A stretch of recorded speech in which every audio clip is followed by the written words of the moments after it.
जय हिंद। हम आप लोग के लिए आज लेके आए हैं यूनिट 7 का ऑब्जेक्टिव क्वेश्चन। एक ही वीडियो में आपका सारा ऑब्जेक्टिव क्वेश्चन होगा यूनिट 7 का।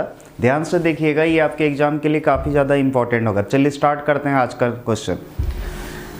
तो पहला क्वेश्चन मेरा क्या कह रहा है, ध्यान से देखिए। बोल रहा द्रव्य तरंगों का तरंग दैर्ध्य होता है। याद कीजिए, द्रव्य तरंगों का तरंग दैर्ध्य याद करो, लैम्डा इक्वल टू कितना होता है, h/p। h/p क्लियर है। देखिए ऑप्शन में है तो लैम्डा इक्वल टू h/p, पहला ऑप्शन ए नंबर सही है। नेक्स्ट सेकेंड क्वेश्चन में अगर बजाएं तो ध्यान से देखिए क्या बोल रहा है। बोल रहा प्लांक स्थिरांक की विमाएं हैं। प्लांक स्थिरांक की विमाएं हैं। ध्यान से देखिए इसका विमा, प्लांक स्थिरांक का मात्रक था जूल सेकेंड। क्या था, जूल सेकेंड। अगर इसका विमा निकालें तो जूल को हम लिख सकते हैं केजी मीटर स्क्वायर पर सेकेंड स्क्वायर। क्लियर है, केजी मीटर स्क्वायर पर सेकेंड का स्क्वायर इनटू क्या सेकेंड। तो बोलो क्या हो गया, केजी मीटर स्क्वायर, ठीक है। एस पर पावर -2 यहाँ 1, तो दोनों की इंटू करेंगे तो मीटर सॉरी पर सेकेंड हो जाएगा। तो केजी क्या लिखेंगे, एम, मीटर का एल, 2 सेकेंड का टी पर पावर -1। देखिए ये ऑप्शन कहीं पर है, ml/t पर पावर -1। ध्यान से देखिए बी नंबर, इसका आंसर जाएगा बी नंबर। क्लियर है। याद रखिए काफ़ी इंपॉर्टेंट क्वेश्चन है, काफ़ी पूछा जाता है, झारखंड बिहार दोनों में पूछा गया है। ध्यान से देखिए 3 नंबर बोल रहा है तरंग दैर्ध्य लैम्डा वाले फोटोन की ऊर्जा है। ठीक है, तरंग दैर्ध्य कितना दिया, लैम्डा, उसका ऊर्जा पूछ रहा है। तो याद करो ऊर्जा E इक्वल टू कितना होता है, hc/लैम्डा, hc/लैम्डा। ठीक है, देखिए ऑप्शन है बी नंबर, इसका आंसर जाएगा। नेक्स्ट क्वेश्चन नंबर अगर 4 देखा जाए, क्वेश्चन नंबर 4 क्या बोल रहा है, ध्यान से देखिए। बोल रहा आवृत्ति न्यू वाले फोटोन का संवेग है। आवृत्ति न्यू वाले फोटोन का संवेग, देखो सिंपल सा, फोटोन का संवेग यानी P, ठीक है, इक्वल टू कितना होगा, h/लैम्डा। P इक्वल टू कितना, h/लैम्डा। चूंकि लैम्डा इक्वल टू h/p था फर्स्ट क्वेश्चन में, P इक्वल टू h/लैम्डा। लेकिन हमको यहाँ लैम्डा यानी तरंग दैर्ध्य नहीं बोल रहा, न्यू आवृत्ति के रेस्पेक्ट में क्या होगा। तो याद कीजिए हम आपको सिखाए थे एक फॉर्मूला, न्यू इक्वल टू होता है c/लैम्डा। न्यू इक्वल टू c/लैम्डा। तो बोलो लैम्डा इक्वल टू कितना हो जाएगा, इसको इधर ले जाएंगे, उधर c/न्यू हो जाएगा, c/न्यू। तो ध्यान से देखिए, चूंकि लैम्डा बराबर कितना है, c/न्यू, देयरफॉर P इक्वल टू क्या होगा, h बाय इसके जगह c/न्यू, तो ये ऊपर चला जाएगा तो कितना होगा, h/c। h/c याद रखिए, जो संवेग होगा वो h/c। देखिए ऑप्शन में दिख रहा है h/c, इसका पहला ऑप्शन ही जाएगा। क्लियर है। तो नेक्स्ट क्वेश्चन नंबर 5 पर आते हैं। देखिए क्या बोल रहा है। बोल रहा प्रकाश विद्युत प्रयोग में यदि आपतित प्रकाश की तीव्रता एवं आवृत्ति दोनों को दोगुनी कर दी जाए तो प्रकाश विद्युत संतृप्त धारा का मान, ठीक है, ध्यान समझिएगा।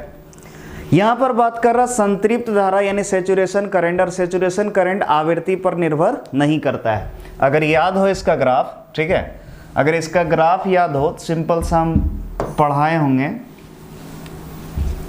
इसका ग्राफ कुछ इस तरह था,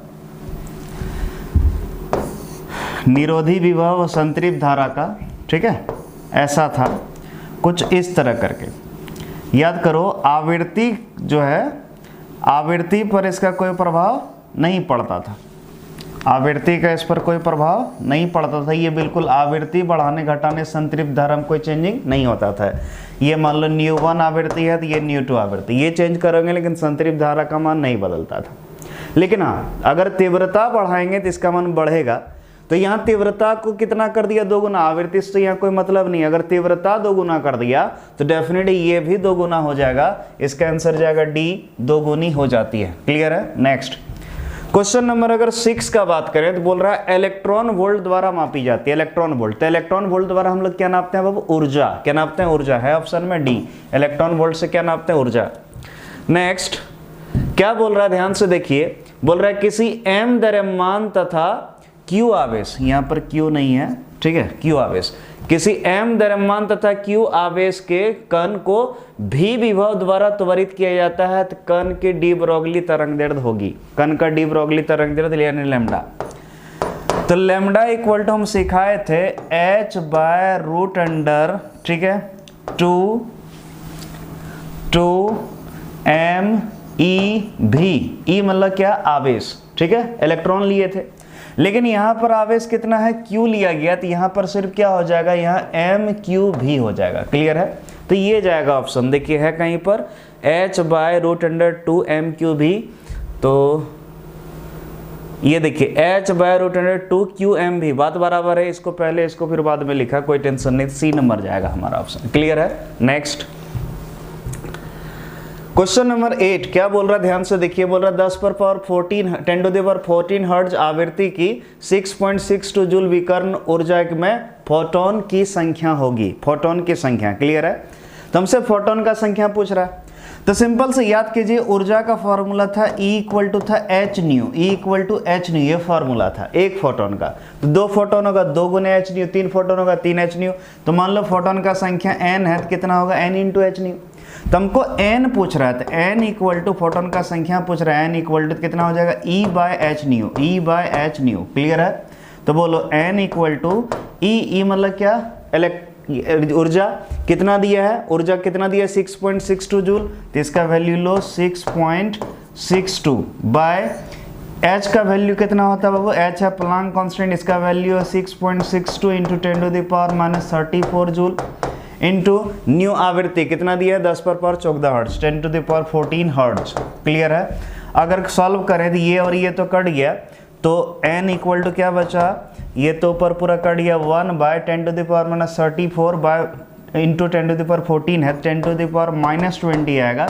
अगर इसको ऊपर ले जाएंगे 10⁻+20 यानी इतना 10⁻20 जो है आपका क्या होगा, फोटोन का संख्या होगा। देखिए ऑप्शन है, ऑप्शन सी नंबर जाएगा। नेक्स्ट क्वेश्चन नंबर 9 क्या बोल रहा है, ध्यान से देखिए। बोल रहा है किसी m द्रव्यमान के v वेग से गतिमान कण का तरंगदैर्घ्य होता है। क्लियर है। कितना द्रव्यमान है m, कितना वेग से, v वेग से गतिमान कण का क्या पूछ रहा है, तरंगदैर्घ्य। ठीक है। तो याद करो तरंगदैर्घ्य बराबर होता है h/p। अभी थोड़ा देर पहले ही सिखाए थे, लेकिन चूंकि p मतलब संवेग बराबर होता है m × v। क्लियर है। इसीलिए बोलिए लैम्डा = कितना होगा h/mv। देखिए ऑप्शन में है h/mv, बी नंबर। क्लियर है। नेक्स्ट क्वेश्चन नंबर अगर 10 का बात किया जाए, देखिए फिर से ये क्वेश्चन रिपीट हो रहा। बोला इलेक्ट्रॉन वोल्ट इकाई होती है, याद रखना इलेक्ट्रॉन वोल्ट इकाई यानी मात्रक है, किसका है, तो ऊर्जा का। क्लियर है। तो ये किसका मात्रक है, ऊर्जा का। नेक्स्ट क्वेश्चन नंबर 11 क्या बोल रहा है, बोल रहा है फोटोन का विराम द्रव्यमान होता है। फोटोन का विराम द्रव्यमान याद रखिए, फोटोन जब विराम अवस्था में रहता है तो इसका कोई द्रव्यमान नहीं रहता, यानी शून्य होता है ऑप्शन ए नंबर। क्लियर है। नेक्स्ट क्वेश्चन नंबर 12 बोल रहा है निम्नलिखित में कौन सोडियम का कार्यफलन है। निम्नलिखित में कौन सोडियम का कार्यफलन है। इसका हम आंसर आपको बताने वाले नहीं है, इसका आंसर आप जो है आप हमको कमेंट बॉक्स में दीजिएगा। कारण क्या है, आपको याद कीजिए इसका हम टेबल पढ़ाए थे। ठीक है। तो इसका आंसर हमको चाहिए, देखते हैं आखिर हम ही सब कुछ बताएंगे तो आप क्या याद रखें। क्लियर है। तो इसको बताए थे, इसको जरा सा कमेंट बॉक्स में इसका आंसर दीजिएगा। नेक्स्ट क्वेश्चन नंबर 13 क्या बोल रहा है, ध्यान से देखिए। बोल रहा फोटोन की ऊर्जा बराबर होता है, फोटोन की ऊर्जा बराबर होता है। तो सिंपल सा फोटोन का ऊर्जा E = कितना होता है, h न्यू। E = कितना, h न्यू। देखिए है। क्लियर है। नेक्स्ट क्वेश्चन नंबर 14 बोल रहा है निम्नलिखित में कौन संबंध द्रव्यमान और ऊर्जा के लिए सही है, यानी इसमें से कौन सा संबंध द्रव्यमान ऊर्जा के लिए सही है। तो पढ़े होगे E = mc²। E = mc²। तो क्या mc² नहीं बोल सकते E, बात तो बराबर है, इसको इधर ले गए। तो देखिए सी नंबर ये जो है सही है। ठीक है। तो यूनिट 7 में जो है बस ये 14 क्वेश्चन ही आपका इंपॉर्टेंट था, बस इतना ही काफ़ी था, बस इतना कर लीजिए काफ़ी हो गया। तो चलिए आज के लिए इतना ही, अब मिलते हैं अगले क्लास फिर से यूनिट 8 लेकर के। ठीक है। Thank you.